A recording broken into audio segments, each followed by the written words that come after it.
kusoo dhawaada channelkeena waxbarasho af Soomaali iyo maanta ama video cusub cashir cusub wata. Videogan waxaan rabaa inaan uga warramo linear equation brackets markay wadato saan uga shaqeyn karnaa. Marka saan uga shaqeyn karnaa linear equation markay brackets wadato wayaan waxaan rabaa inaan kaga warramo videogan. linear equation linear equation tan waxaana la ka rabaa inaan raadino x bracketna way ku jirtaa. marka saan uga shaqeyn karnaa wayaan su'aashu. marka koobaad waxaan sameynaynaa bracketkan jebinaynaa. bracketka markaan jebino ayaan kadib aan solve gareynaynaa sidaan naqaanay aan ku soo marnay videoyaashii hore. marka waxaan leenahay bracketka waxaan ku jebinaynaa numberka banaanka ku jira ayaan ku dhufanaynaa nambarada gudaha ku jira. Mathalan hadda waxaan leenahay -3 times 3x. meeqana -3 ayaa waxaan ku dhufanaynaa waxa gudaha ku jira 3x iyo -4 is equals to 8. markaan ku dhufto gudaha waxa ii soo baxay -3x ku dhufo waxa weeyaan -9x. -3 waxaad ku dhufataa -4 waxa weeyaan +12 is equals to 8 kaaga soo qaado 8 keeni. marka x bisan dhinacan ku reebayaa waxaan kalena dhinaca kale aan geynayaa. marka -9x is equals to 12 marka dhinaca kale geeyo minus ay isu bedelaysaa. marka 8 - 12 ay noqonaysaa. marka -9x dhinacan igu soo hartay is equals to 8 - 12 waa meeqa waxa weeyaan -4. marka hadda maxaan isticmaalayaa division aan isticmaalaya sifa x bis ay dhinacan igu soo harto. marka waxay noqonaysaa -9x is equals to -4 divide by -9 divide by -9. maxaa ii soo haray x is equals to 4/9. marka sidaas ayaan ku xalinay. marka koobaad bracketka ayaan jebinay kadibna stepyaashii aan hore usoo marnay videoyaashii aan kaga soo hadalnay linear equation ayaan dib usoo qaadaynaa ilaa aan ka helno the value of x. equation kanan haysanaa oo cusub linear equation dhinacana x aan ku haynaa dhinacan kalena x way taallaa laakiin dhinacan brackets aan oo dheer. marka sideen ku xallin karnaa aan u raadin karnaa the value of x anagoo bracket haysanaa. marka markii koobaad we solve bracket first. markii koobaad bracketka ayaan jebinaynaa. markaan bracketka aan dhamaystirno ayaa waxaan imanaynaa stepyaashii kale oo aan naqaanay. marka markii koobaad bracketka ayaan solve garaynaynaa. marka dhinacan waxba iskama bedelayo sidiis aan kusoo qaadanaynaa 6x plus 3x is equals to 4 u fiirso -5 times 2x maxayna siinaysaa waa -10x. waan isku dhufanaynaa -5 times 2 waa -10x. haya -5 times -3 meeqa weeyaan waa +15. hadda bracketka waa jebinay bas. hadda wixii x wata isku dhinac baan marinaynaa. marka 10x ga dhinacanaan keenaynaa. marka dhinacan maxaan ku haysanaa 6x plus 3x.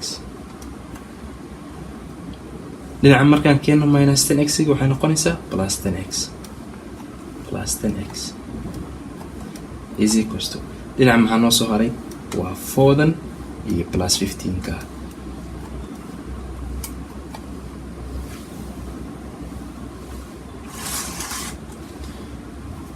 marka haddii aan isku darno maxaa noo soo baxaya dhinacan 19x 6 plus 3 plus 10 19x. dhinaca kalena waxaan haysanaa 4 plus 15 isagana waa 19. marka by division rule waxaa noo soo baxaya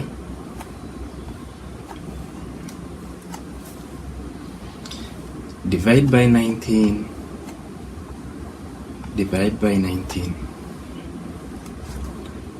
x waxaa weeyaan equal to 1.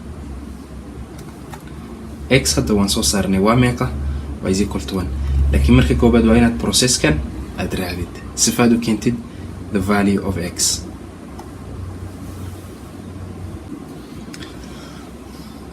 equationkan tanaana noogu dambeynaysa hadda wixii ku saabsan topigan maanta oo with bracket linear equation with bracket.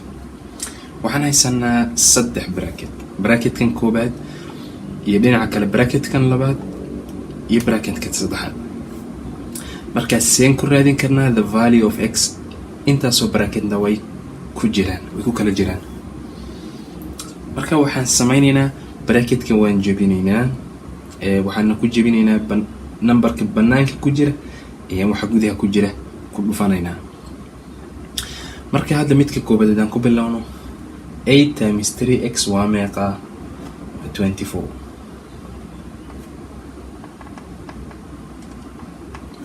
waa 24x. 8 times negative 14 waa meeqa waa minus 112.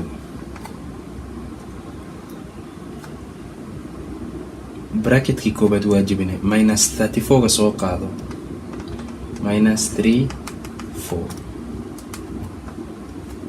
is equal to 2 dan waxay gudaha ku jiraan ku dhufanaynaa. marka 2 times 4 waa 8x minus 2 times 22 na waa meeqa waa 44. bracketkii labaad sidaasaan ku bugnay 2 times 4 waa 8x 2 times negative 22 na waa negative 44 minus soo qaado minus 5 times 3 waxaa weeyaan minus 15 minus 5 times 2x na waxaa weeyaan waa minus 10x. waxaan u malaynaya kolley waa taqaaniin number negative haddaad ku dhufatid number positive wuxuu ku siinayaa negative, number negative haddaad ku dhufatid number negative wuxuu ku siinayaa positive. okay marka equationkan hadda noo soo baxday hadda bracketkii waa jebinay. marka hadda waxaan samaynaynaa wixii x ah dhinacaan kusoo aruurinaynaa wixii aan x wadanna dhinaca kale aan geynaynaa.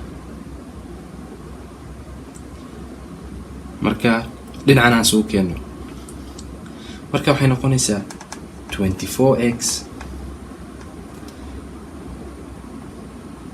24x minus kuwan sidoodan ku daynaynaa minus 112 minus 34 8x ga dhinacan haddaan keeno waxay noqonaysaa minus 8x minus 10x haddaan dhinaca kale keenana waxay noqonaysaa plus 10x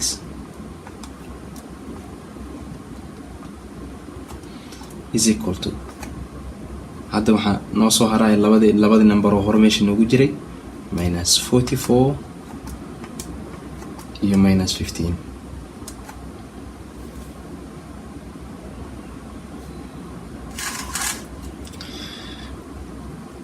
labada number oo x wadanna hadda dhinaca kale aan geynaynaa. marka meesha waxaa noogu soo haraysa 24x minus 8x plus 10x is equals to kuwan xagga aan geyno marka plus ay noqonayaan plus 112 ama positive plus 34 minus 44 minus 15. haddaan isku darno 24 minus 8 plus 10x waxayna siinayaan 26x.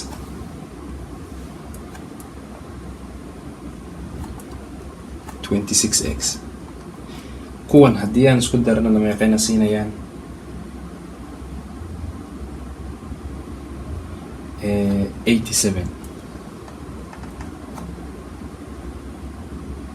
87 ayna siinayaan. marka hadda ugu dambaystii waxaan samaynaynaa x basaan rabnaa dhinacan noogu soo horo. marka waxaan samaynaynaa waan u qaybinaynaa 26 aan u qaybinaynaa dhinacan iyo dhinaca 26. marka waxaan noo soo haray 26 x is equals to 87 divided by 26 divided by 26. x marka meeqay la mid tahay 87 all over 26. 87 all over 26. hadda marka waxa weeyaan waa solve garaynay linear equation kanaad aragtiin dheer oo saddexda bracket qabta. marka waa inaad marka koobaad bracketka aad jabisaa kadibna stebayaashaad raacaysaa ilaa aad kasoo saartid the value of x. marka sidaas u fahma, sidaasna uga shaqeeya linear equations bracket markay wataan.